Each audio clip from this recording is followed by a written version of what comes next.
Welcome to the Top 1% Men podcast by LGFG Fashion House, where we interview millionaires and billionaires and other men who fit within the top 1% as verifiable by quantifiable metrics such as wealth, physical fitness, and other notable life achievements. On the Top 1% of Men podcast, participation trophies don't count and man buns are not allowed. Here we're with Nikhil in Kolkata, India. And let me tell you guys real quick about Nikhil. We spent a couple days together. He's in the manufacturing business. By the way, we know this, 50% of all millionaires are made through small business ownership. So this is going to be the case here. One cool story I got from Nikhil in the last couple days is that living in Kolkata and being a successful dude has its benefits, has some perks. You have 3 drivers that work for your house, for your family, which is awesome. A cook, I guess, and somebody around the house to kind of clean up. Sure. So you basically have made your family's life better and more automated. But before all of that, let's get to it. Nikhil, how did you make your money and how do you make your money? So I don't consider my money my family's money. My family worked hard enough, so I came with money, and then you just work hard. Money is a byproduct of a lot of things you do.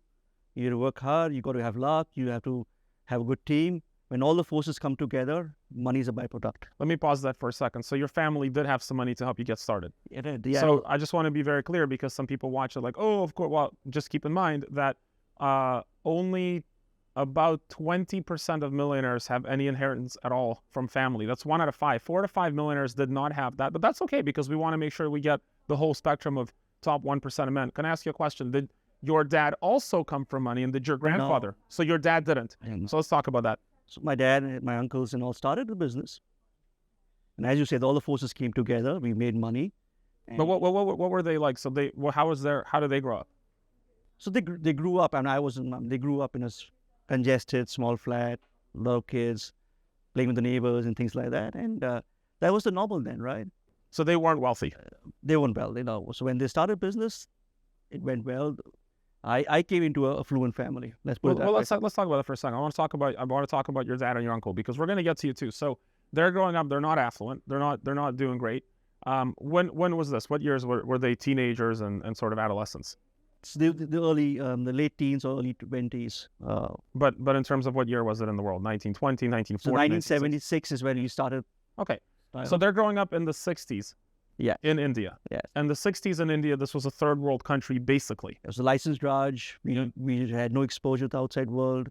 Okay. So they were the first generation which saw independent India and colonized India. Okay. You're still in the transition period. Between India's coming out of colonization. It's becoming a more democratic society. Yes. But here we have the 1960s in India. And it's like, a lot of young dudes are making excuses. They're like, oh, you can't succeed. Like, if you can succeed and build a business in 1970s, 1960s India, when the world is closed to you and you have access to virtually zero resources, and today young men are making excuses they can't do it in the 2020s. So that's an interesting example. So how did your dad and uncle start the business? So we had a small store. So they started a store. They started a store. They sold fabric and they tailored well. They did the basics right. Okay. So they started a tailoring store. Yeah. Okay. Great customer service, personal relationship. Opened the store. Were they tailors themselves? No. Okay. But so why? As you learn as you go. So they decided this is a nice business. We're going to just jump into it, learn as we go. Okay. So obviously that became a success, and then you and your brother came from that. Now here, it's one brother. So my brothers never joined this business. They all Bangalore. Okay. So they're doing other stuff. So your parents didn't come from a wealthy family, but they made a wealthy family. And that's a responsibility too. If you don't come from it, you can make it. So then you come along, okay? And did your parents force you or pressure you to go in the family business? There's no pressure, but I think it's the natural flow of things. You grow up in the dining table, hearing about work. It's, you know what? When success happens, it becomes identity in a town like Calcutta where it's very social, right? So it's just the natural progression of things that I ended up getting into this business. So you learned a lot from your dad? My dad, my uncles. I learned a lot from my entire team. I learned from everyone I've interacted with. Learning doesn't stop and everybody teaches you something. But the doorman teaches you how to open the door and smile at the customer, which is the most important thing, right? The first impression is the doorman. Okay. So you learn from everyone. And yes, my parents, my uncles, they taught me a lot of things, yeah. And that B is right there with you. Well, let me ask you this. So I want to specifically ask, what are some principles that you picked up from your dad and your uncles? Be honest. If you have an issue, you make mistakes. We all make mistakes. The earlier you answer or find it or confront it, the easier it is for you. And it's and end of the day, it's customer first always. Okay. Nothing matters like customers matter. Okay. We are lucky to be in a business where the customer, the wealth walks in to you. Okay. Appreciate that fact. And other things we learned is your vendors, your team are equally important. I mean, it's you just happen to be the owner, but at we work, we just part of a big machinery. But what if somebody on your team sucks? Like they're not doing their job, and then you confront that, and they still don't do their job. What happens? Well, then it's when you sit on the office chair, your responsibilities. So you give them a chance, you give them a second chance, and then See you later. you cut them loose. Well, but we have to talk about that, right? Because a lot of people are like, oh, my boss is this and that. It's like, but you're a terrible employee. Like, how do you expect to be treated well? Like, one thing I remember from your workshop is that you have folks that have been there since the start of the company that started bringing you water. They were like an assistant in the office, and they've grown to run the entire shop. Yes. So what are some qualities that employee exhibited that helped them rise along that ladder to be in a controlling position? You need to own what you do. Okay. I mean, it doesn't matter what skill sets you have. If you have commitment, skill sets come, right? Okay. I mean, it's for me, it's just honesty and commitment. And when things go south and you stand up, that's what it is. So there are basically and it happens to everyone, when shit hits the roof, there are few people who live with this, the few people who stand up for the solution. Okay. So that's where you differentiate. What do you look for in an employee? Somebody that finds a solution? Somebody that owns up to it? Someone first needs to work. There has to be hunger for So them they to need work. to work. Yeah, they need to have hunger to work. They need to have hunger. Purpose. There's purpose to work. So are you responsible for their ambition? Yes, I am. I tell them they work with us. So I'm responsible to align their ambition with our growth. Okay, what if they're just not ambitious? Then there are jobs which don't require ambitious people. Okay, so what happens with their job? So there's certain jobs which don't require ambitious people. You just keep it there, and so it's there's no right answer to this. Okay. Okay. There's a science. There's an art. Okay. So you take it as it goes.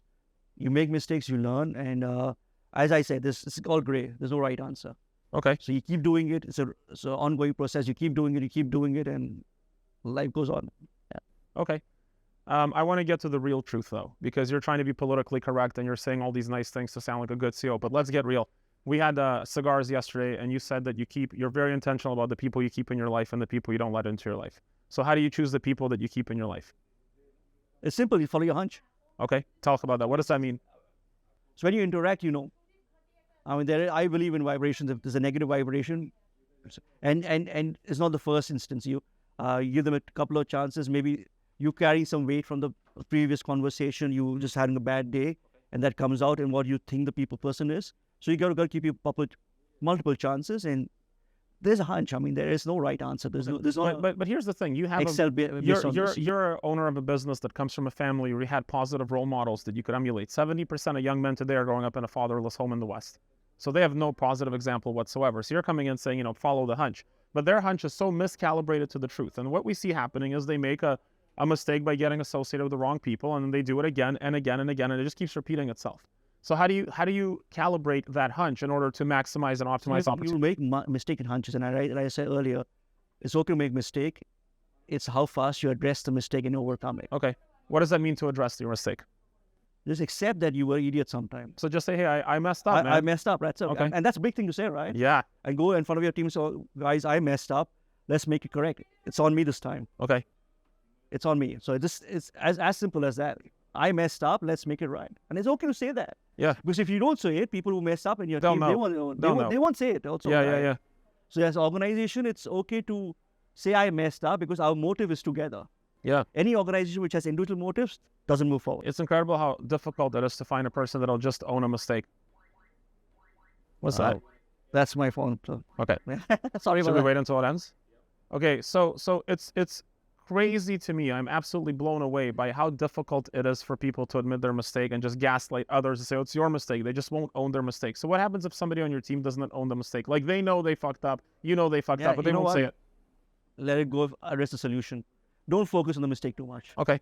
If they don't, everybody knows what it is, right? Yeah. I mean, end of the day, But I mean, if the person doesn't own the mistake, do you have a conversation about that and say, hey, you should own your damn mistake, man? So my first instance is my first hunch is find the solution, address the solution. If the guy doesn't want to own it up, don't put him in the corner. Right. Take him in the corner yourself and, just have a small chit chat. Don't point it out to him. Give him a chance. Okay. So not everyone has the courage to say, I fucked up. So do you think that people tend to improve with that over time? over what? Well, if you have somebody that doesn't have that principle and that intuition that you have because they didn't grow up in the environment where they had emulated positive role models and you have to mentor them in that sense, do you find that most people tend to grow or not? Yeah, everybody goes with the environment. So most of us flow with the whole organization. Okay. So, I don't hold people in a negative space. It takes a lot for me to put them in a negative space. Okay. I think every person comes with good intention. Some don't have the stamina to do it, but nobody wants to do harm to anyone, right? That's good. So you assume positive intent. So 99 things which could happen, we don't notice it. We only notice the one bad thing, yeah, but we don't know it's 99 good. So okay. I keep telling myself is I have to judge someone, let me use the average with him, not in the lowest behavior. If I can't take the highest behavior, at least take the average behavior. Most people tend to go with the lowest behavior and the lowest instance of him and take that and hold the picture against him. And people change, right? Right, sure. People change, yeah. So by the way, should we ask them to quiet down or not? They can't, the customers. Oh, is the customer there? Sorry, I wasn't sure if they were just yelling at each other. Okay. So that's interesting. So one of the principles that we also espouse is that, there's two ways to live your life, basically. One way is you're a little bit too trusting towards people, almost like a little bit naive.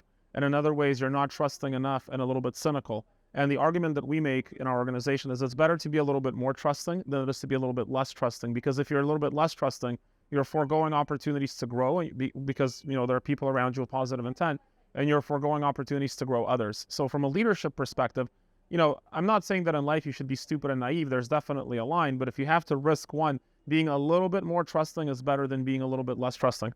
By far. Yeah. By far. You can't let, a bad experience stays in your stamps your head much more. So you can't hold that on. And another, people work for people, right? It's a team. That's so huge. It's okay to be naive. Have you ever? You decide when you want to be stupid. So you decide when you want to be stupid. I think the first time you do something stupid, it's a learning experience. The second time, it's really stupid. Yeah. So it's like you can make a mistake, but there's a nice line. It's like sometimes God keeps sending the same person back into your life to check if you're still stupid. Mark my words on that. So, do you think that formal education has been tantamount to your success? Meaning going to school, going to university, or was it just something you had to go through? Well, I don't know what life would be otherwise. Okay. So I love my school life. I love the friends I made. I love the experience I had. And I am what I am because what happened with me. I don't know if I had taken some other route, what would happen to me. So I'm happy where I am. Okay. So I don't want to put the if. So when you put an if, you just run around circles in an imaginary world. I'm here right now with you, and I'm happy to be with you. I'm actually very happy to be with you right now. Sure. So it's just where you are, and everything matters. Are you the friends I made. Are you naturally a thankful person? I wish I am. I'm really thankful for everything I have, but you can never be thankful enough. So gratitude is a very important part of life, and you'll be thankful for what you have. I'm great. I'm very thankful for everything I have. I have a great team. I have great friends, a wonderful family. I have partners who are friends with me. So it's a great world. And like you said yesterday, it's a great time to be alive. So do you make the conscious decision to be thankful? Yes. So you intentionally practice thankfulness. I have a reminder on my phone for that. Tell me about that. So you just wake up and you thank something. You just as a habit. Yeah, that's actually really something to talk about too, is that successful people tend to be very thankful, but they're thankful first. So it changes the world, right? Yeah. It changes the world. The guy who gets you food in this India, right? It's probably minimum wage, and say thank you to him, to smile and genuinely meet it. And you make a stay. It's good for you. Yeah, one thing I really enjoy about having spent a couple of days with you here in Kolkata is that, you're doing great. You're running great retail shops, great back-end manufacturing shops. You have employees. We had dinner or we had lunch with your wife. She's wonderful. Like everything has been so positive. There's so much positive energy around you. But one of the things that I noticed when I walk into your office is you have "If" by Rudyard Kipling on the wall. That's a school thing. Well, but it's there, and I'll talk about that in a second. Like, you also have a couple of quotes about like just being positive. Like, there's a couple of positive motivational quotes around you that I can tell are very meaningful to you. I think your kids wrote out one of them or your son might have, because it's colored with. So there's a stone which says, "Dad, you rock." Yeah. Which as a rock which has it says, "Dad, you rock," and it's a great. I mean, when I hold it, when I'm feeling this, I get the power, I get the energy from it. And the If poem is a Peter poem which stuck with me for the longest time. My school, when I was years back, had it on the wall. I used to read it every day. It makes more meaning to me now than it ever made before. And then there's the quote which says, "Now or never," which is why I'm happy where I am today. It's just, now is everything, right? I want to talk about that in a second, but before I do, I want to say one of the key tenets that we teach at LGFG Fashion House to our salespeople is make sure that the work environment you're in subconsciously feeds you with positive energy. Because a lot of times, you get in as a clumpy office, fine, whatever. Not everybody's, some people are messy, but they don't have anything positive around them. And even if they're not sitting there reading the positive stuff all the time, just having those positive things around you creates the positivity, because in your peripheral vision, you might be, scanning by. Your mind absorbs everything. And I saw that in your office, that it's intentionally set up for positivity. And I thought that was really, really cool. Now, coming back to you real quick here, there's something you talk about, now or never. And one of the awesomest words I have ever heard, I learned 2 days ago, and it's juggaar. Juggaar is an Indian. So can you tell us what juggaar is? Juggaar is, you figure out and get it done. You just figure out, get it done. There are many ways to get things done, right? I mean, there are shortcuts. There are things which are not efficient, but you get it done. You just find a way. Just find a way. So when somebody comes to you and says, "We can't do it," you just go, juggaar. Yes, I say it in different words, but yes, juggaar is everything. So there's a book called Juggaad. I mean, juggaad is like a home word here. I mean, everybody's just juggaad everything. I love that. I love the principle of just figure out a way to get it done. And sometimes we set ambitious goals and we set ambitious targets and we set ambitious results that we want. And there are a lot of people that'll doubt it and just say it can't be done. And then I remember seeing this clip recently of this new Lamborghini movie about Ferruccio Lamborghini and how he wanted to enter his new car into this car show in 6 months. It's never been done before. And I think about Steve Jobs and how he said, "I want a phone with just one button." And people said it can't be done. And I don't know if he knew the word juggaar, but I'm sure that in his own way and in their own way, these people, in the way that Elon Musk does it, the way that Henry Ford did it, the way that Jack Welch built, General Electric to the biggest company in the world at the time. It was all about finding a way to just get it done. The way you build LGFG. And the way that your dad and uncles and the principles that you inherited from them, have continued to scale your business. And I know your brother, and he's got a massive operation, just like one of the most impressive businesses that we've encountered. So that's not by accident. There's a principle that's been passed down. There's a philosophy that you've absorbed about take action now, about live in the moment and be thankful, and about give people an opportunity to fail, and about being intentionally thankful and finding a way. Like, just find a way, go over, under, or through that obstacle. So if you say customers first, and customers matter a lot, that's what you do. I mean, the customer wants it. We'll do whatever it takes. Sometimes you fail, but at least you try. We put everything in. So let's say you're talking to your son on camera here for a second. Now, obviously, a lot of young men are watching this because they want to learn to be better. And they might, and we're trying to eliminate those excuses to prevent them from doing so. What's some advice that you would give to your son or to those young men to say, hey, here's something good to focus on that'll be a good compass in the right direction? I mean, get the basics right. I mean, and this is my advice. You figure out your life out. And there's be thankful. Make great friends. It's always quality over quantity. It's great to have quality and quantity both with friends, but it's always quality friends. And learn to say sorry. Learn to say sorry. 3 basic things. And one more thing I'd like to say is try to find happiness in what you are. Never look for happiness. So have a goal, have your, you vast, unimaginable goal, but make sure the journey has happiness in it. Don't undermine happiness. So if someone asks you what you want to be, you want to be a doctor, don't say I want to be a doctor, say I want to be a happy doctor. I want to be a salesman for LGFG, I want to be a happy salesman for LGFG. Just put the happy word in everything you do. It changes everything. I've never heard that before, because a lot of times people say I want to be this, or they say I just want to be happy. And I know that I just want to be happy is just a cop-out way to say I don't want to do anything. but to say I want to do something, but to say I want to be, it's like I want to be a happy CEO. How about that? That sounds pretty cool, doesn't it? I want to be a happy CEO. So guys, you heard it here on the Top 1% of Men podcast, where we bring you into the lives of the top 1% of men so that you can see how they think, how they act, how they plan, and in a lot of cases, how thankful they are. And I'll close with this. There's a quote that we've said before in the podcast, which is, don't chase butterflies, build a garden and let the butterflies come. And I think everything that Nikhil talked about is sort of perfectly surmised in that statement. It does. So Nikhil, thank you. Appreciate it, man. Always cool.